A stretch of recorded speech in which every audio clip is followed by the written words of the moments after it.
but as far as that contact goes, the end result, I remember, like we stood by in support in case they needed us. 3rd Platoon did. They didn't end up needing us. Threat was neutralized, and then I remember finding a lot of weaponry, and then a tractor.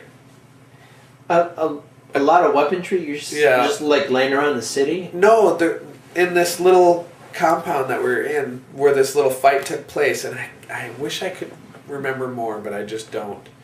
A lot of, like, it was like an armory, like cleared out an armory and like drove over all the weapons with tracks. Was that in a school? Because I remember Lieutenant Mejia was telling me that they found a bunch of stuff in school, and it took them a good part of the day just to take the stuff out so a track could run over it. That, you know what, that could possibly be it, and I don't remember if it was a school or not, but I do remember it was ridiculous. Our XO, the redhead, I can't remember his name for the life of me. I wish I could.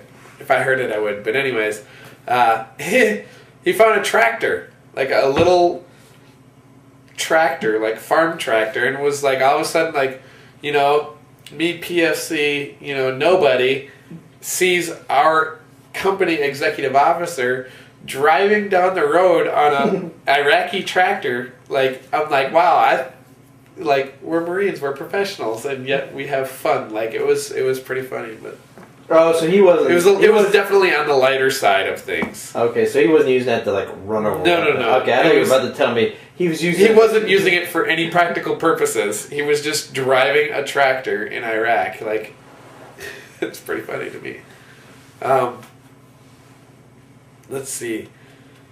Then what was after that? I remember you said earlier about the Ministry of Oil. There was some. Yeah. Misunderstanding about who was friendly and who was enemy. Yeah, we didn't know where other friendly forces were. Like, everything moved so fast. Everything was just go, go, go, go, go.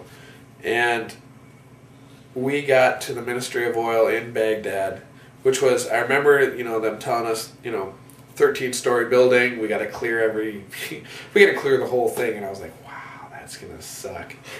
And, we got there, and luckily... You should know all about clearing buildings, because when you were at the 32nd Mechanized Armor Brigade... Yeah, that was fun. Yeah, you spent all day just clearing buildings. Yeah. Clearing rooms, and that's a lot of work. Yeah, it's...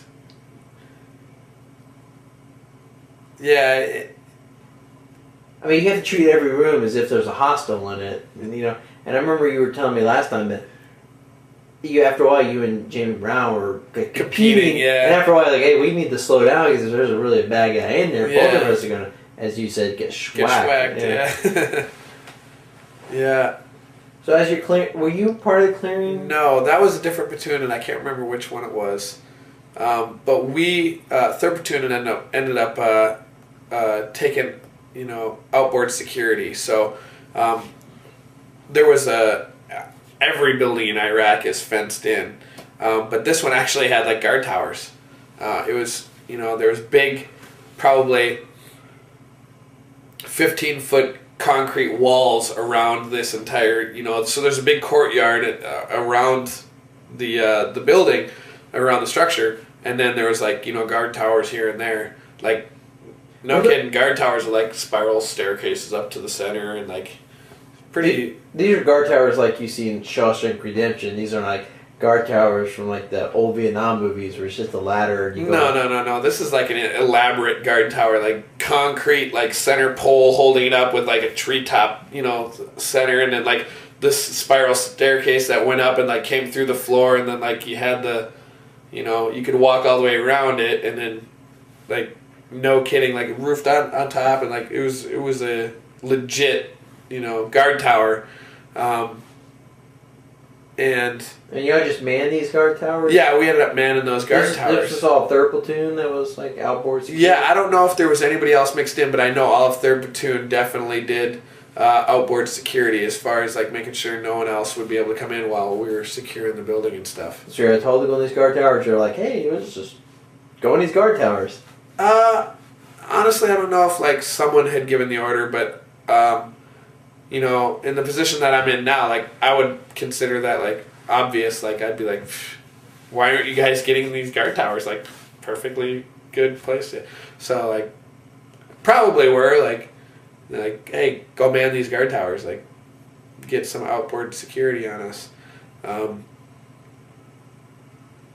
then I remember shortly after we got there, a lot of shooting happening, and I was like, "Where's everybody shooting?" And then they're like, "Oh, they're shooting." Like word got passed. Oh, they're shooting at the top floor of those buildings over there. And I looked over there. I was like, "They're like, look through the binoculars and see who's over there." So we're looking over it, and it was so like I can't tell if they're friendly or enemy, and they're like. So I didn't shoot. I was like, I can't tell what's going on, and I was like, I'm in no direct threat. No one's actually like pinging off my post here, so I'm not going to shoot. I'm going to let, you know,